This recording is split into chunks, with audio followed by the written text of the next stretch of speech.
você deve estar se perguntando até agora o que aconteceu no final da segunda temporada, né? Quer dizer, não é toda a série que tem uma super equipe de desajustados que causa e previne o apocalipse 2 vezes. E essa nem é a parte mais estranha. Tem pai alienígena, gente perdida no tempo, realidades paralelas e perguntas. Muitas perguntas. Vamos olhar algumas teorias populares entre os fãs e ver se, sei lá, de repente alguma coisa faz sentido. Ah, e não preciso lembrar que aqui é uma zona de spoilers, né?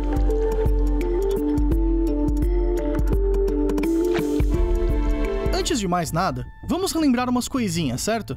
Os Hargreaves, nossos 7 protagonistas, são todos irmãos que nasceram simultaneamente e espontaneamente, sem explicações, lógica ou sentido, exatamente no mesmo dia e hora, só que cada um em um canto diferente do mundo. Lembrou? Claro, né? Bizarro demais isso. Imagine você vivendo sua vida numa boa quando do nada... Parabéns! Agora você é mãe de uma criança que pode produzir tentáculos. Ou de uma criança com super força, sei lá. Loucura, hein? Vamos falar um pouco dessas crianças milagrosas?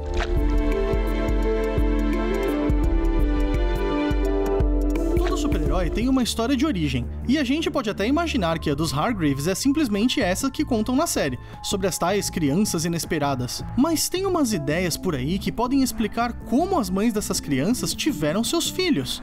Aliás, de acordo com essa teoria, pode ser que Reginald Hargreaves seja, de certa forma, realmente o pai biológico de todas elas. Vamos lá. Uma coisa que já foi mostrada na primeira temporada, mas ficou claríssima na segunda, é o fato de Hargreaves não ser deste mundo. Lembram-se na primeira temporada, lá no começo do último episódio, quando mostramos ele se despedindo de uma mulher no que parece ser o seu planeta natal? Então, e se eu dissesse que essas pequenas luzes são a origem das crianças? Pois é, veja bem, pelo que é mostrado na cena, Hargreaves fez parte de um êxodo em massa do seu planeta natal. Mesmo a civilização dele sendo tão avançada a ponto de conseguir realizar viagens interplanetárias, esse tipo de coisa não é rápida. Então não seria exagero ele ter chegado na Terra em 1928 e as luzes chegarem só em 1989, ano em que as crianças nasceram. Outra coisa que me fez pensar que essas luzes são as verdadeiras responsáveis pelos poderes de nossos protagonistas é justamente o que acontece entre Vanya e Harlan no episódio 4 da segunda temporada. Lembram quando ele se afoga e ela o salva? O que não só faz ele ficar vivo, mas também com poderes logo depois. Luzinhas muito parecidas com as que Hargreaves tinha num jarro. Talvez as luzes sejam um experimento, ou sei lá, podem ser até o jeito que a espécie de Hargreaves se reproduz. Se isso for verdade, então as crianças são biologicamente conectadas ao pior pai alienígena do ano.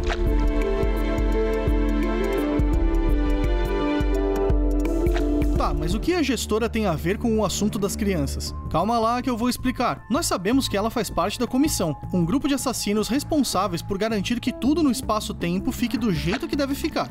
Eles conseguem manipular toda a linha do tempo observando momentos específicos, mandando mensagens e, claro, viajando por ela.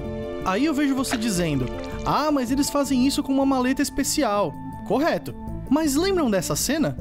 Parar o tempo não é brincadeira. Sim, tudo isso poderia ser graças a alguma tecnologia da comissão, com certeza. Mas nunca mais vimos alguém parando o tempo do jeito que a gestora fez. Então, escuta essa. Dizem que ela também pode ser uma das crianças nascidas em 1989, apenas com uma idade diferente devido a viagens e controles temporais. Fazendo uma comparação com os quadrinhos que deram origem à série, nele é revelado que número 5 é irmão gêmeo de Luther Hargreaves. Só que tem um detalhe. Nos quadrinhos, são 42 crianças e não 43 como na série. Então, de repente, a própria gestora poderia ser essa tal criança extra, não?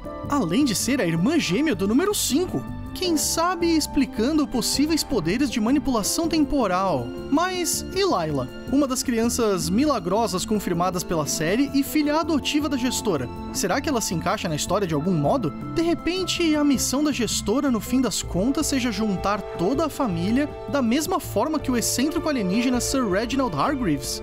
Lembrando que a ideia do velho desde o começo é evitar o apocalipse e a ideia da comissão é deixar ele acontecer.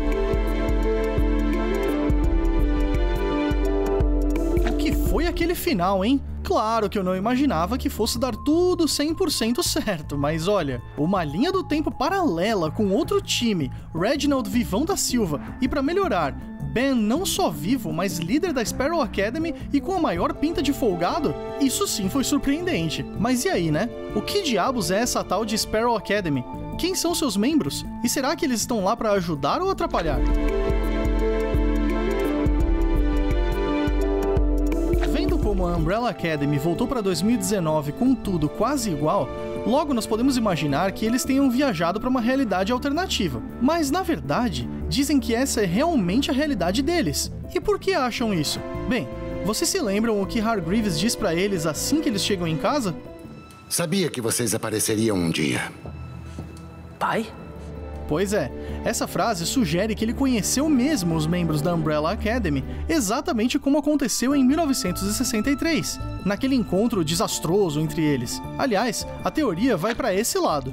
Sabemos que Hargreaves é um homem ou alienígena ou... enfim, uma coisa difícil, exigente, agressiva e nem um pouco empática. E, convenhamos, os nossos heróis naquela reunião poderiam ter se saído melhor, né?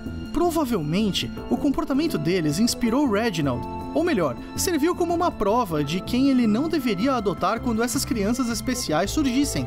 Ele se convenceu de que deveria evitar Luther, Allison, Klaus, Diego e Vanya. Mas por ele não ter conhecido o falecido Ben, ele continuou no grupo. Devemos lembrar que a Academia Sparrow também aparece nos quadrinhos, mas com membros completamente diferentes. Provavelmente outras crianças dentre as 42. Mas como nada mais sobre eles foi lançado ainda, somos deixados apenas com mistérios no ar.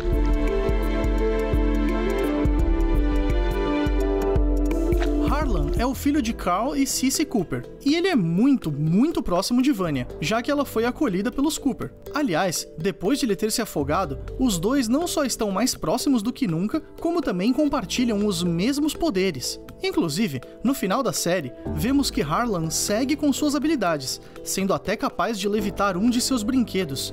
E qual é esse brinquedo? Bem, é um boneco simples de madeira, mas calma lá! O que é isso? É um boneco em forma de pássaro. Pena que eu não sou especialista em pássaros como a Agnes. Lembram dela? De qualquer maneira, podemos comparar o símbolo da Sparrow Academy dos quadrinhos com esse passarinho de madeira. Veja só como são próximos. Provavelmente, Hargreaves teve algum contato com Harlan neste período de 1963 até 2019. E, quem sabe, ele pode ter se inspirado nessa criança poderosa. Ou até... será que Harlan é um membro da Sparrow Academy? Já vi até gente dizendo que ele pode ser o Cubo Verde. Esse carinha aqui tão misterioso quanto os outros membros da academia. Dizem que ele seria uma alma em um cubo de tecnologia alienígena e tal, já que ele estaria muito velho em 2019. Nossa, deu até um nó na minha cabeça.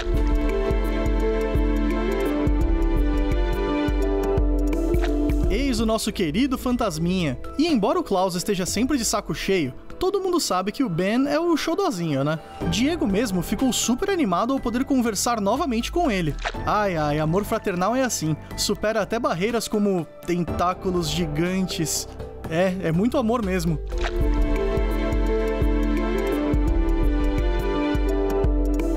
É isso mesmo que você leu. Uma teoria interessante que achei por aí sugere que Ben Hargreaves, o número 6, está vivo. Quer dizer, vivo antes deles se transportarem para 2019, onde o Ben já não parece ser tão legal quanto ele era. Ô pai, quem são esses babacas? Para começar, sabemos que Reginald Hargreaves é um péssimo pai e que ele gosta de controlar as coisas ao seu redor, tanto que ele controlava Vanya com medicamentos e através dos poderes da Allison. E se ele tiver feito isso com mais alguém? De repente, com o Ben. A teoria é de que Ben funciona como um portal dimensional para monstros horríveis e horripilantes. E, como em toda história de super-herói, seus poderes podem ser influenciados ou alterados por emoções fortes. Desde o primeiro episódio, Ben deixa claro que fica muito desconfortável com seus poderes. Então, Reginald pode ter colocado ele em um coma e o escondido em algum lugar secreto. Uma evidência de que o número 6 ainda está vivo é que ele não tem feridas nem nada que indique como ele morreu, diferente de todas as almas que Klaus vê. Mas se o Ben está vivo, como que o Klaus o enxerga como um fantasma? Talvez esse coma induzido explique, certo? Um tipo de relação única entre a vida e a morte. E se ter encontrado a luz no episódio 9 da segunda temporada tenha sido, na verdade, Ben recobrando sua consciência? Ah, e olha só, Nos quadrinhos, Reginald constrói uma prisão interdimensional para prender os vilões da Umbrella Academy. E se isso tiver alguma relação com seus planos no lado escuro da Lua? E se os poderes extradimensionais do Ben tenham ajudado o Patriarca a avançar com seus planos? Ou pior, e se o Ben estava preso nessa prisão dimensional antes do tempo ser alterado? Hargreaves sempre sabe mais do que demonstra, aquele velho ardiloso.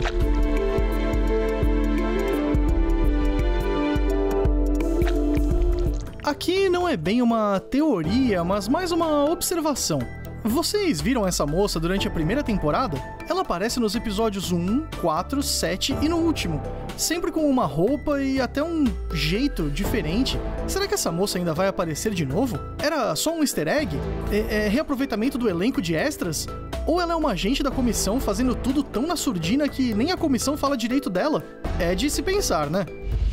Ufa, essa foi longa. Acho que tem muito mais teoria surgindo por aí com o final dessa segunda temporada. Então, não esquece de conferir e reassistir essa série incrível que é The Umbrella Academy para ver se tudo isso faz mais sentido. Quem sabe você não acaba descobrindo suas próprias teorias, né? Muito bem, agora, onde foi que eu deixei minha maleta temporal?